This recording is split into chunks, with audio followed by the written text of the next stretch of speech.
Halo, apa kabar semuanya teman-teman? Semoga kita semua dalam keadaan sehat walafiat. Amin ya robbal alamin. Teman-teman, hari ini saya akan berbicara sekaligus banyak kosakata, tapi saya akan berbicara tentang kosakata ini dengan sekilas-sekilas saja, dengan cepat saja.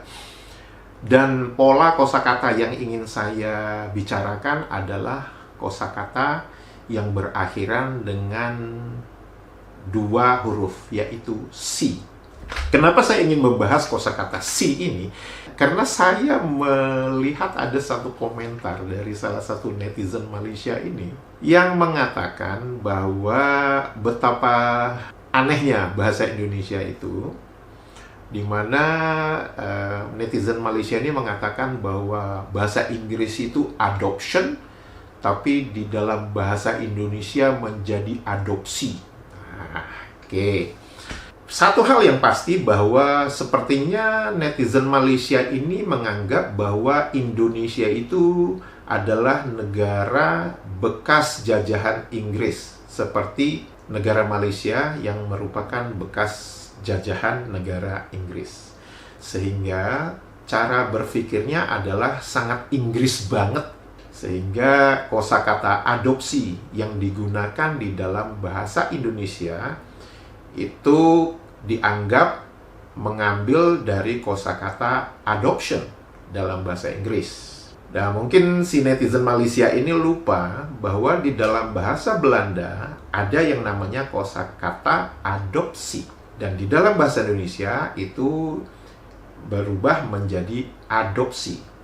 Nah, kalau teman-teman perhatikan bahwa disebabkan komentar dari netizen Malaysia ini yang sepertinya masih menutup mata dan masih menganggap bahwa Kamus Besar Bahasa Indonesia itu seharusnya mengikuti apa yang tertulis di dalam bahasa Inggris, maka saya ingin berbicara tentang kosakata yang ada huruf akhirnya SI, dan kita ingin melihat apakah kosakata yang berakhiran SI yang ini diadopsi dari Belanda itu juga dipinjam atau terdaftar di dalam Kamus Melayu Malaysia.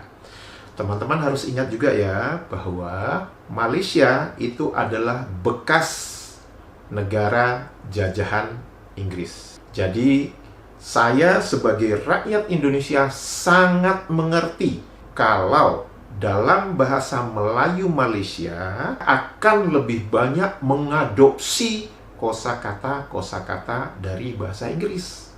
Karena kan bekas penjajahnya Inggris.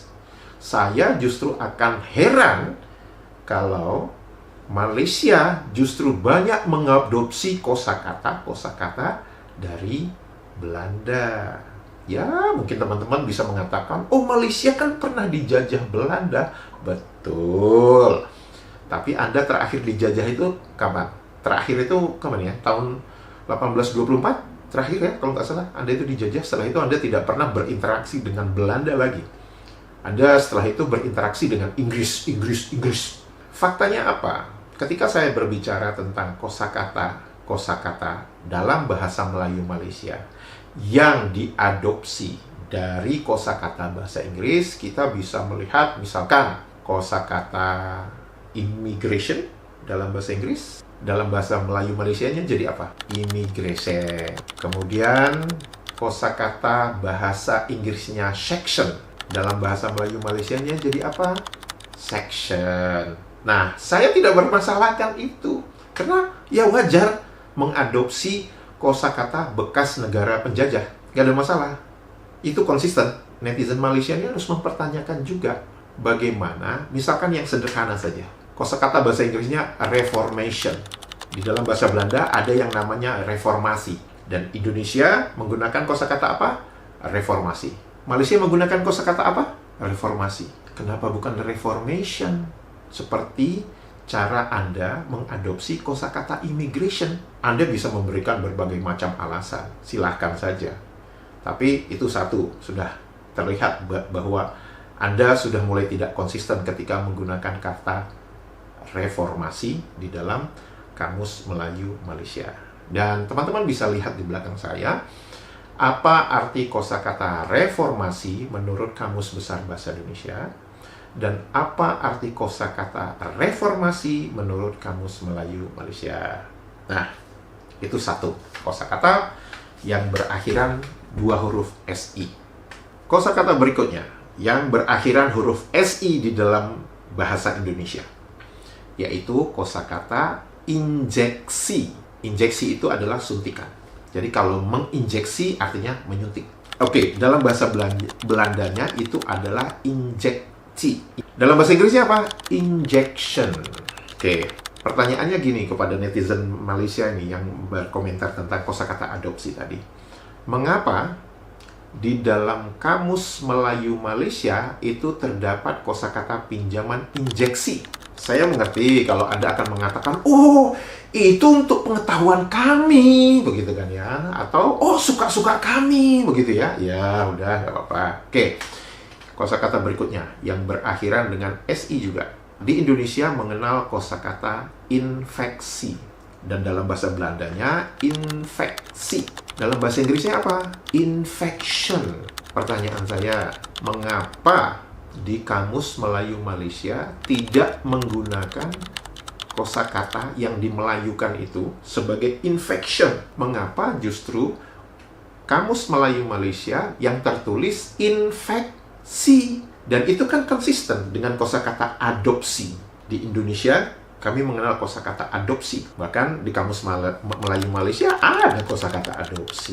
Jadi Anda sedang mentertawakan kosakata yang ada di dalam Kamus Melayu Malaysia. Kosakata berikutnya yang berakhiran dengan SI, yaitu di Indonesia kita mengenal kosakata instalasi.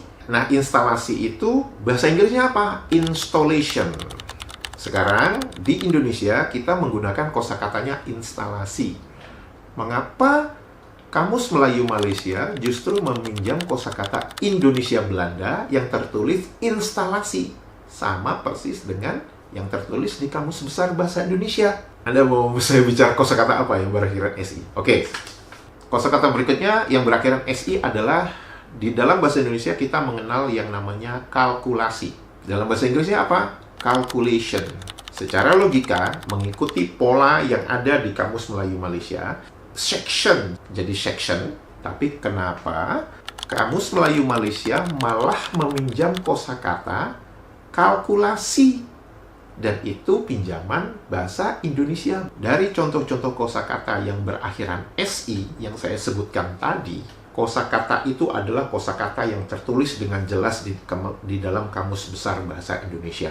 Kosakata yang berakhiran SI itu juga diadopsi, dipinjam oleh Kamus Melayu Malaysia dan menidakkan aturan yang tertulis kalau mengadopsi kosakata bahasa Inggris itu harusnya share. Mengapa sekarang untuk kosakata yang saya sebutkan tadi, Kamus Melayu Malaysia malah meminjam kosakata yang berasal dari Indonesia atau Indonesia Belanda? Mengapa itu tidak konsisten menggunakan misalkan reformation? Saya nggak kebayang ya kalau dulu waktu zaman reformasinya Anwar Ibrahim itu pada tahun berapa ya? Tahun 99 gitu ya. Saya nggak kebayang kosakata reformasi yang dikenal di Indonesia itu diucapkan oleh pendukung Anwar Ibrahim di Malaysia pada tahun 1999. Di mana di Indonesia kita melakukan reformasi, tapi di Malaysia menggunakan kosakata reformation. Reformation. Ribet banget ya nyebutnya. Sudah tahu kan kenapa Malaysia mengambil kosakata reformasi bukan reformation? Karena kosakata reformation itu tidak sesuai dengan lidah orang Melayu, tidak sesuai dengan lidah orang Indonesia. Karena itu Indonesia menggunakan kosakata reformasi. Indonesia mengambilnya dari kosakata Belanda, bukan dari kosakata bahasa Inggris. Nah, Malaysia yang pernah dijajah oleh Inggris, kenapa justru malah cawe-cawe mengambil kosakata yang dari Belanda? Saya tahu alasan yang selalu diberikan kan itu, kita pernah dijajah Belanda. Iya, pernah dijajah Belanda. Iya, betul. Jadi kepada netizen Malaysia ini, tolong Anda itu kan punya kamus dewan katanya kan. Jadi kalau Anda punya kamus dewan itu tolonglah dibuka kamus dewannya.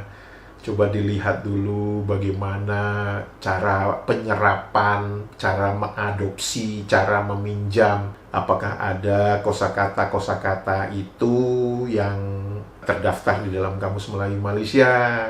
Anda itu kayak memberi bola tanggung kepada saya untuk saya smash gitu loh. Jadi kita lihat bersama-sama bahwa ternyata dalam penyerapan kosakata dari bahasa Inggris ke dalam bahasa Melayu Malaysia itu juga tidak konsisten. Malaysianya juga tidak konsisten.